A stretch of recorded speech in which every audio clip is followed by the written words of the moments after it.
The summer sun beat down on the quiet streets of Austin, stretching long golden lines over the cracked pavement and abandoned sidewalks. Most people avoided walking on foot at that hour. The heat wrapped the city like a heavy blanket, pressing down on everything it touched.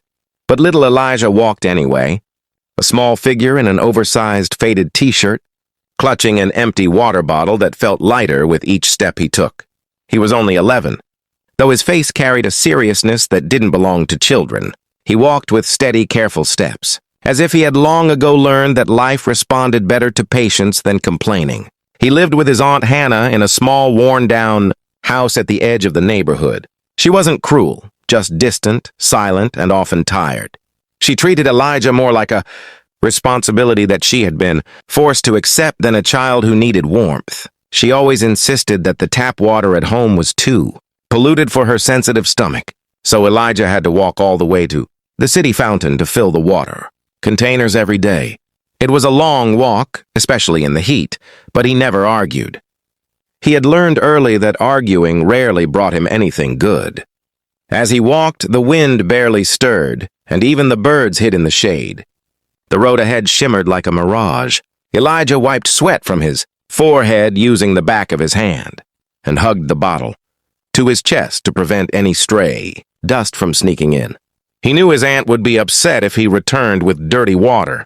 But that day, something on the road caught his attention. At first, it looked like a dark shape by the ditch. When he got closer, it became clear that it was an overturned black SUV, one of its wheels still spinning slightly as if the accident had occurred not long ago. Elijah's heart quickened. His hands trembled, but his steps became faster. He looked around. There wasn't a soul in sight. The road was empty, silent, almost abandoned under the burning sun. A few feet away from the SUV, an elderly man lay on the ground, dressed in a neat gray suit now dusty and wrinkled. His hair was silver, his skin pale, and a dark bruise was spreading across his forehead. Elijah felt his stomach twist with fear, but he forced himself to move closer. He had seen adults injured before, usually at the factory, near his aunt's house. But this was different. This was someone alone, someone hurt, someone who needed help. The man's eyes were closed, but his chest moved slightly. Elijah knelt beside him, carefully placing his hand near the man's shoulder. "Sir, can you hear me?" he whispered, uncertain if he was allowed to touch him. The man groaned faintly, but didn't open his eyes. Elijah looked at the bottle in his hands. He hesitated. This water was meant for home, and his aunt could be easily upset. But another look at the man wiped the hesitation from his heart. He gently uncapped the bottle and held it near the man's lips. "Please drink a little," he said softly. "It might help you feel better." The man's eyelids fluttered, and he took a small sip. Then another. Slowly his eyes opened, tired, confused, but alive. "Thank you," the man whispered. Elijah felt relief wash over him. He helped him sit up a little and supported his back. The man breathed heavily, trying to gather his strength. After a moment, he looked at Elijah with gratitude. "My name is Henry," he whispered. "Henry Williams." Elijah nodded shyly. "I'm Elijah." The road remained deserted. The city noises were far away, swallowed by the heat. Elijah looked down at his worn small jacket tied around his waist. Without thinking twice, he removed it and folded it neatly, placing it under Henry's head to make him comfortable. Then he sat beside him, unsure what else to do but unwilling to leave him alone.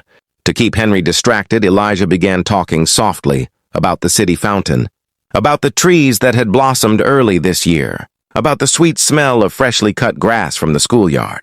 Henry listened quietly, a faint smile forming on his lips despite the pain. Time dragged slowly. Minutes stretched into an hour. The heat did not ease, and Elijah's throat felt dry, but he stayed right beside the man, holding his hand occasionally to reassure him. He didn't want Henry to feel alone, not in that moment, not in that pain. Finally, a distant engine broke the silence. Elijah jumped to his feet and waved frantically at the approaching car. The driver stopped immediately when he saw the overturned SUV and rushed to help. Moments later, he had called an ambulance. The siren soon echoed across the empty road.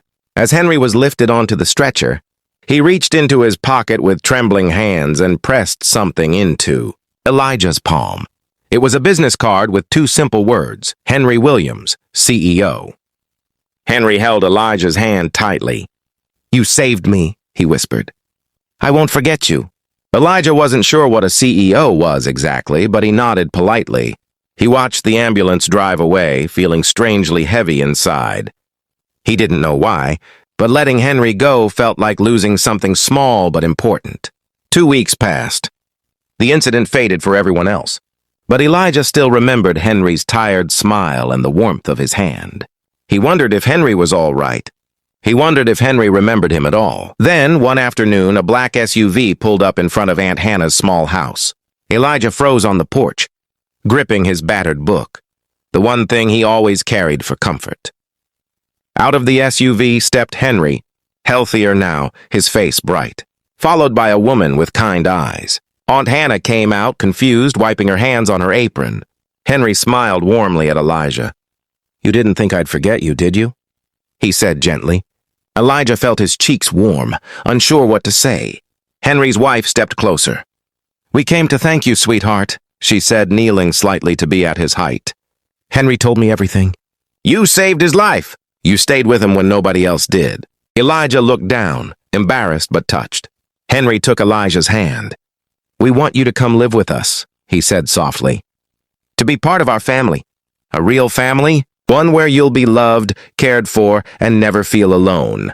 The words hit Elijah's heart like warm sunlight breaking through clouds. A family, a home, a place where he would be wanted. He had never felt that before. He turned to look at Aunt Hannah. She nodded awkwardly. It's better for you, Elijah," she muttered. "You deserve more than what I can give." Elijah felt tears sting his eyes, not sadness, relief. He quietly packed his few belongings into a small bundle.